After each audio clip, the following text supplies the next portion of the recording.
السلام علیکم ورحمۃ اللہ وبرکاتہ۔ جب ہمیں کوئی حاجت پیش آئے تو ہم کیا کریں؟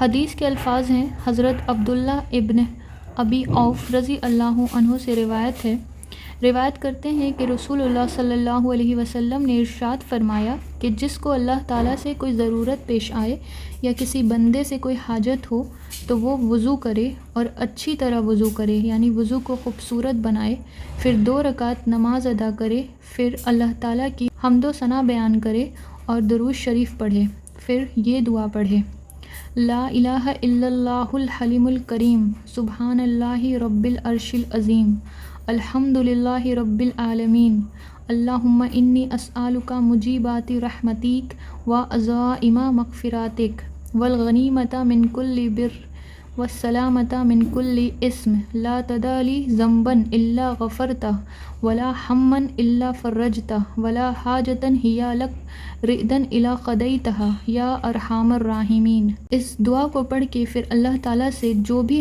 دعا مانگیں گے اور جو بھی حاجت طلب کریں گے، اللہ تعالیٰ اس کو ضرور قبول کریں گے، چاہے وہ دنیا کی ہو یا آخرت کی۔ جو چیزیں مانگیں گے دنیا اور آخرت کی، اللہ تعالیٰ آپ کو ضرور عطا کریں گے۔